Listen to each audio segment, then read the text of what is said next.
Persecution and suffering. As followers of Jesus Christ, we are to consider persecution as an opportunity to grow spiritually. Here's Dr. Gene Getz.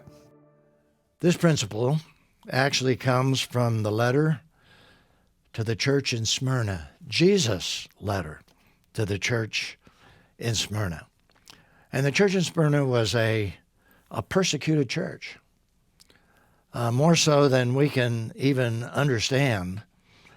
In fact, William Barclay, a noted theologian, made this statement about the situation that existed at this time in Asia, and certainly applied in this situation in the church in Smyrna because of what Jesus, as we'll see, actually said to this church. But here's Barclay's statement about emperor worship. Emperor worship had begun as a spontaneous demonstration of gratitude to Rome. But toward the end of the first century, in the days of Domitian, and you remember Domitian from our studies was the emperor that probably was responsible for John being in exile on the Isle of Patmos. But Barclay says, in the days of Domitian, the final step was taken and Caesar worship became compulsory. Now that means worshiping the emperor. Once a year, the Roman citizens must burn a pinch of incense on the altar to the Godhead of Caesar. And having done so, he was given a certificate that he had performed his religious duty. Now you can realize the position that this put the Christians there in Smyrna, the position that put them in. Because if they rejected that, they were going to suffer the consequences. And the consequences really was persecution. Now, as we see in all of these letters, we begin with an address from the Lord himself. So I call this the Lord's address. And Jesus simply said to John, write to the angel or the spiritual leader of the church in Smyrna. Now, as we know, Jesus did not identify these individuals by name, but we believe that they were actually the spiritual leaders of these churches. And in this particular case, it's very, very possible that the leader of the church in Smyrna was Bishop Polycarp. And he was identified, really, as the bishop of Smyrna. In fact, to show you the extent of the persecution that existed at this time in Rome, and particularly in this particular city, Polycarp was literally burned at the stake because of his faith in Jesus Christ. So you can see the incredible situation that existed here in terms of this city and what Jesus is going to say in this letter. Now, in terms of location, the city of Smyrna, which is now called Izmir, it's a large city, is located about 35 miles north of Ephesus. And that was a relatively short journey, even in those days. About 30 miles, really, from Ephesus. It was a very prosperous city, even at this particular time in the history of Asia and the Roman Empire. However, they still would go to Ephesus because this was even a larger city where they would shop and where they would recreate and worship in the temples.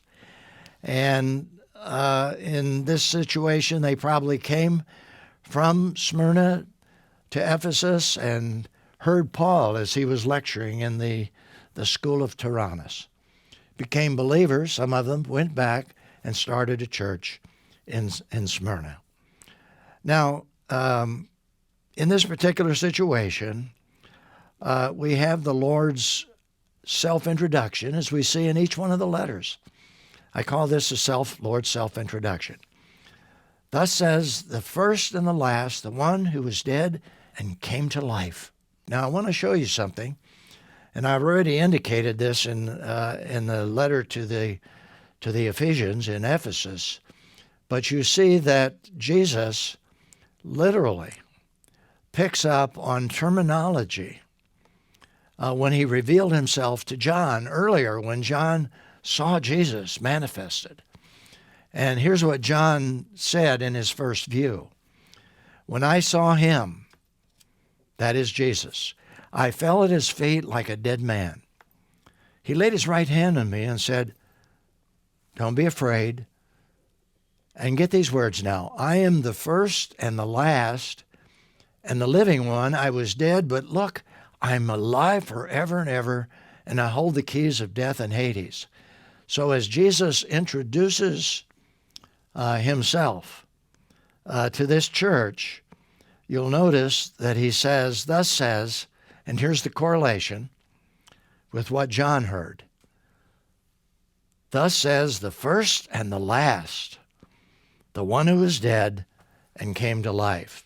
And you're going to see that in each of the letters that Jesus wrote to these churches, he would draw on certain statements that he made to John when John first saw him. And we'll show you those correlations each time. Now, we can only imagine what John was thinking as he wrote these words to this church. The first and the last. I'm alive forever and ever. And John fell on his face as if he were a dead man. And what a contrast that is. It had to go through John's mind that day when he and his brother James came to Jesus and said, Jesus, can we sit on your right hand and sit on your left hand when you come into your kingdom? And they were thinking, of course, of leading and ruling with Jesus over Israel. That was their perspective of Jesus at that particular time. And as John is having this experience with Jesus revealing this letter, you can imagine what he must have felt in terms of humility and humbleness.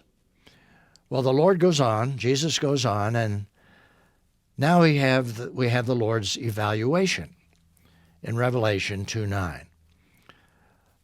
I know your affliction and poverty, he writes to this church, but you're rich.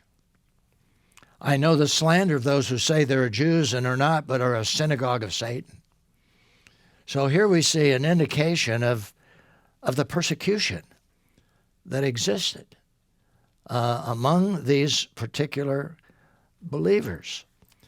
And one reason they were so poor is that they were isolated in many respects. They were even robbed. They were persecuted by other people within this particular city because of their experience of not engaging in emperor worship.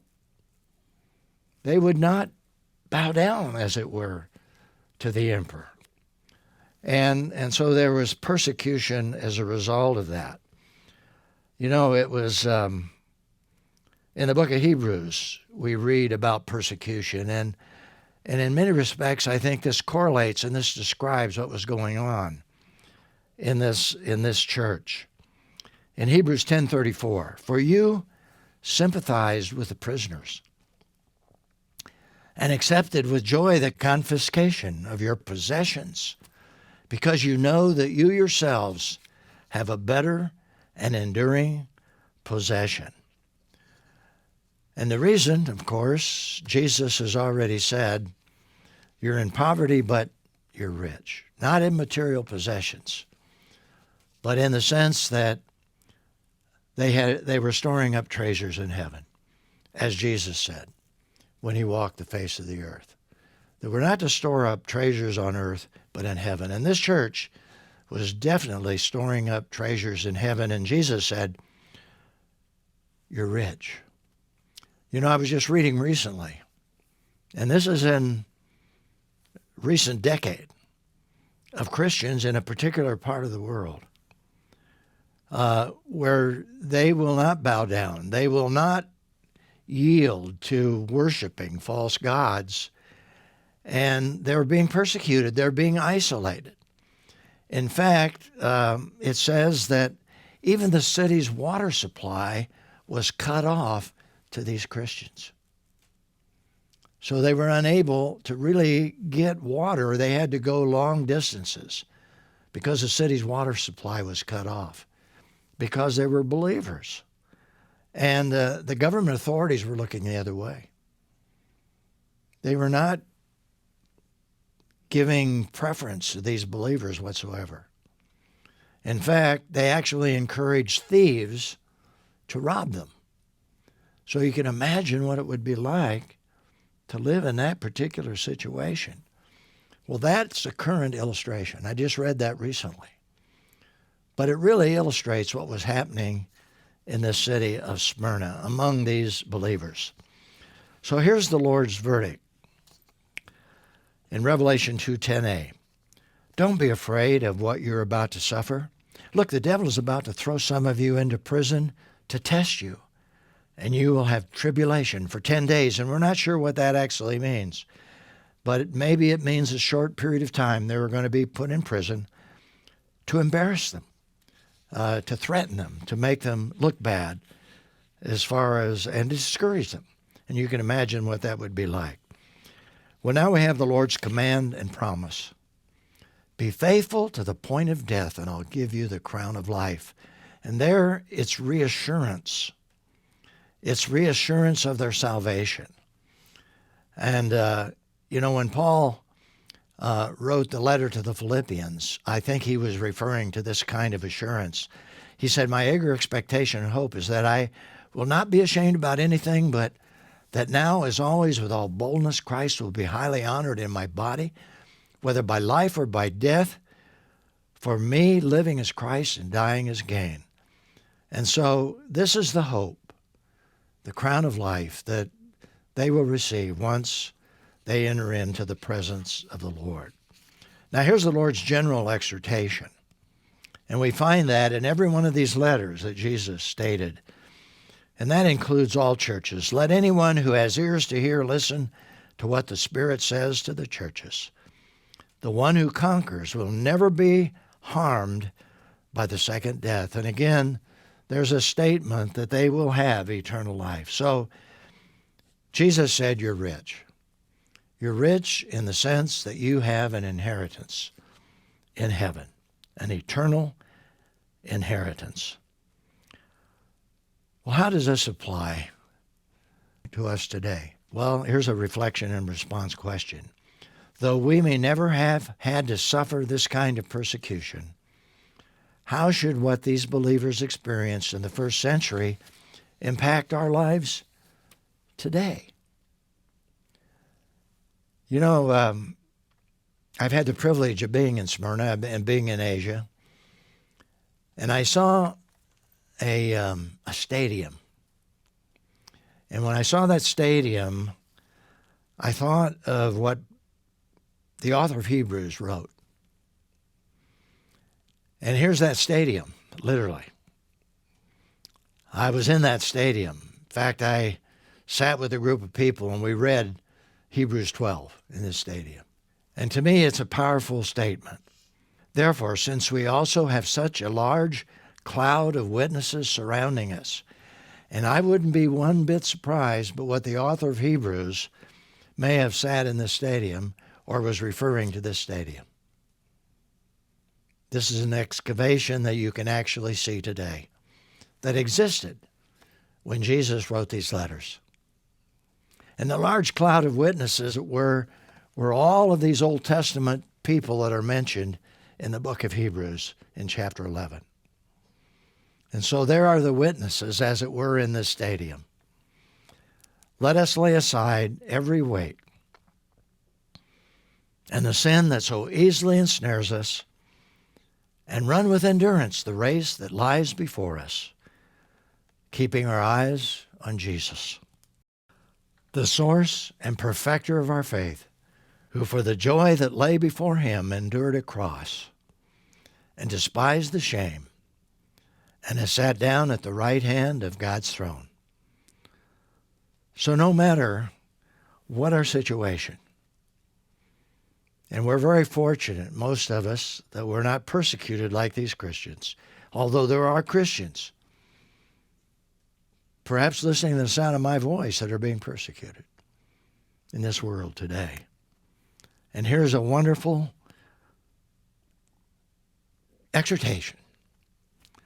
We're to run with endurance and always to keep our eyes on Jesus Christ.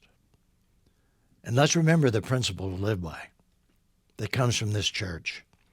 As followers of Jesus Christ, we're to consider persecution as an opportunity to grow spiritually.